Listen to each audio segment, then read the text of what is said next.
Vamos falar agora do orçamento que foi aprovado ontem com destaques, traz um certo alívio, porque nós tivemos atraso na aprovação do orçamento, quase mês de abril, e agora que tivemos a aprovação do orçamento de 2021, o problema é que os parlamentares deram um jeitinho de preservar emendas, a liberação de recursos para eles repassarem para os redutos eleitorais, enquanto outras áreas do governo estratégicas terão de passar por corte de despesas obrigatórias. E é sobre o orçamento que nós vamos conversar agora com o Bruno Lavieri, economista da 4E Consultoria, especialista em finanças públicas.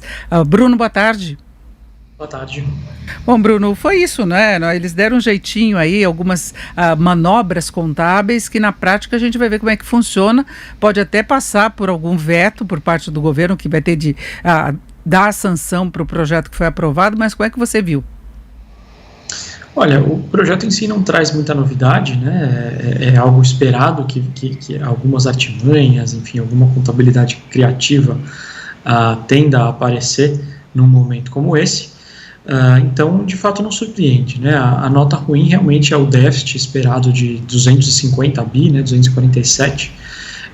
É um número bem menos deficitário, né, do que foi no ano passado, mas ainda assim é um resultado muito ruim, né? Enfim, significa que a gente ainda está muito longe do equilíbrio fiscal. E desde o início já se falava da dificuldade até de o governo conseguir cumprir o teto de gastos, né? Que é a limitação do aumento de despesas com base na inflação do ano passado, e pegou uma fase de inflação muito baixa. Exato. Isso prejudica, né, de alguma forma o orçamento, né, no sentido da despesa, uma vez que o aumento do teto de um ano para o outro foi muito pequeno, muito menor do que a inflação cheia nesse período, né? A gente está no momento até de aumento da inflação de 2 e poucos por cento, que estava ali em junho e julho do ano passado, para agora 4,5%, 5% com o IPCA, né? Então, enfim, isso atrapalha, sem dúvida nenhuma, quaisquer 2% de restrição do lado da despesa acaba sendo bastante coisa, principalmente num momento como esse, né? Então a dificuldade que o governo já teria em cumprir a regra do teto, ela é até amplificada por essa questão da inflação. Agora, Bruno, citando alguns dos cortes que foram feitos, por exemplo, benefícios previdenciários, 13,5 bilhões, pegando inclusive uma parte auxílio-doença, não é, que se considera que há a possibilidade aí de algumas alterações quanto ao que se refere ao teto de gastos, né, para se considerar essa despesa. Abono salarial, corte de 7,4 bilhões, seguro-desemprego 2,6 bilhões, e aí se coloca até o impacto da mudança de metodologia de cálculo do CAGED quanto ao número de demissões, de cortes promovidos aí pelas empresas. Você acha que tudo isso é viável? Olha, viável talvez não seja, né? Mas o governo precisa apresentar essa lei orçamentária, né? E ela não pode, por definição, já estourar o teto do gasto no orçamento, né? Acho que o grande problema, né, talvez da lei do teto é justamente esse, né? Ele impede até que seja lançado algo realista do lado da despesa, né? Então, o governo lançou mão de alguns artifícios, né, para permitir com que essa despesa total caiba dentro do teto, mas a verdade é que provavelmente não vai caber, né? Provavelmente vai ter que gerar crédito extraordinário, fazer alguma outra manobra para, enfim, de alguma forma até burlar o orçamento, né? Enfim, furar o orçamento, e atender apenas parcialmente a regra do teto. O que poderia ter ocorrido é alguma redução das emendas parlamentares, né? E por aí eles tentaram preservar o máximo possível. Sim, esse seria o caminho natural, né? A questão é que o governo não tem força para isso, né? Não tem força política para isso, enfim, depende muito do pouco apoio que tem, né, no Congresso, pouco não no sentido de número de congressistas, né, mas num apoio pouco convicto, né? Então, nesse sentido, as emendas acabam fazendo parte da forma de governar, infelizmente. Bom, Bruno, aprovada a PEC emergencial, aprovado o orçamento, agora o governo pode partir para outras liberações de recursos, está prometendo o pagamento do começo aí do auxílio emergencial entre os dias 4 e 5 do mês de abril. O ministro Paulo Guedes, nesta semana, falou em antecipação da aposentadoria, 13º dos aposentados e também de pensionistas, não é? E tem toda uma discussão também, porque a gente vê muitos estados e municípios trabalhando no sentido de liberar programas emergenciais, uma espécie de auxílio emergencial local, não é? Nós temos Rio de Janeiro pagando, São Paulo também, a Vitória. Você acha que cabe no orçamento dos estados e municípios a liberação desses recursos, pensando do ponto de vista contábil, não da necessidade social mesmo, claro? Olha, do ponto de vista contábil, eles são muito amarrados, né, à lei de responsabilidade fiscal, né? Então eles não poderiam gastar um recurso que eles não têm ou que estivesse eventualmente destinado a outro fim. Tá? Então, provavelmente eles estão fazendo apenas o que eles conseguem fazer, eventualmente de alguma fonte extraordinária, eventualmente do próprio governo federal, que repassou. Tá?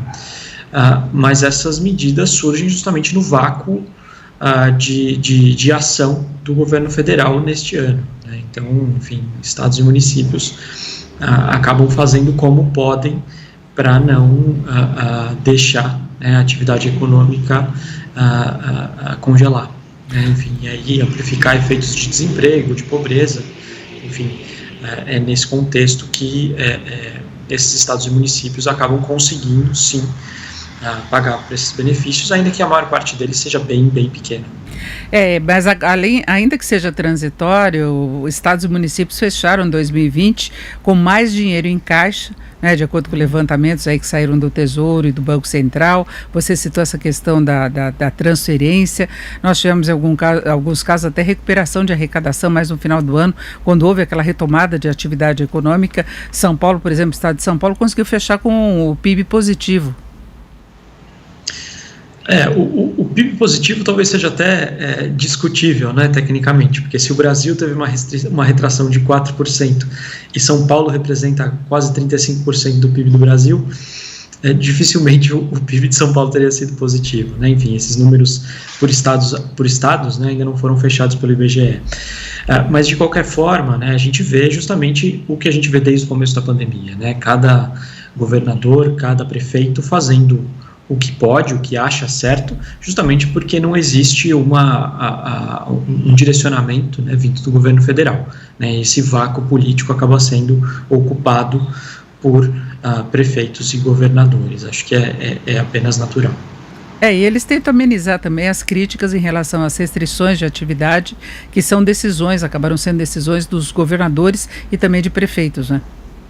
Sim, a briga do governo federal é justamente essa, né, que é botar todo o custo político das restrições nos governadores e prefeitos, né, que de fato tomaram essas medidas, mas a questão é que não existe contrafactual, né? Se você não tivesse feito essas medidas de restrição, provavelmente a situação da pandemia teria sido muito pior, né, e os efeitos econômicos e sociais ainda mais agudos, né? Então é pouco discutível que aplicar essas restrições é de fato a melhor opção, é a opção mais prudente, mais segura. Agora, Bruno, para fecharmos, você acredita no cumprimento da meta fiscal do governo neste ano? Porque se cogita e talvez até a necessidade de ampliar o auxílio emergencial em termos de prazo, não de valores. Até o presidente do Senado hoje reafirmou isso, que o valor é exatamente aquele que foi aprovado, viabilizado pela PEC emergencial, mas considerando gatilhos, a expectativa de arrecadação, você acha que é cedo ainda para se estimar o que pode acontecer de fato? Eu acho que nesse ano em específico ainda pode acontecer muita coisa. Lógico que esse risco é bem assimétrico, né? O risco de que seja pior é um risco muito maior do que um risco de que venha algo melhor do que o previsto, né? Então, o risco de que a pandemia acabe durando mais, que a vacinação acabe demorando mais do que o desejado para entrar em vigor e chegar à população, isso afetaria a atividade econômica, né? Isso afetaria o emprego das pessoas, e aí esse auxílio deveria ser estendido, né? E com isso levar a um déficit mais profundo, a um aumento de gastos, ainda que temporários, do governo, né? Então, enfim, a expectativa, né, do orçamento é uma expectativa de um déficit muito profundo, tá? Mas a depender do resultado da atividade econômica pode sim vir a ser pior. Acho que não precisa de nada muito mais grave para que seja pior do que está previsto no orçamento. Até o ministro Paulo Guedes, ao comemorar os resultados de arrecadação no mês de fevereiro, ele falou: a situação já deve ter mudado na metade de março, né? A situação já deve ter ficado diferente, que foi quando começaram as restrições mais pesadas de atividade, e aí cai mesmo a arrecadação. E isso vale também para estados e municípios, né? Vale. Todas as fontes, né, de tributos estão muito ligadas à atividade econômica, né? Então, enfim, a própria crise fiscal que a gente já via antes da pandemia, ela era reflexo, né, de alguma forma, de uma crise de atividade econômica, né? A queda de PIB em 2015 e 2016 provocou uma queda de arrecadação que até hoje não foi recuperada, né? Enfim, agora com a pandemia, menos ainda. Mas o fato é justamente esse, né? A atividade econômica afeta muito diretamente, né, de forma contemporânea, a arrecadação de impostos e tributos, né? Então isso vai direto no orçamento. Perfeito, ouvimos o Bruno Lavieri, que é economista da 4E Consultoria. Bruno, muito obrigado, uma boa tarde. Eu que agradeço, boa tarde.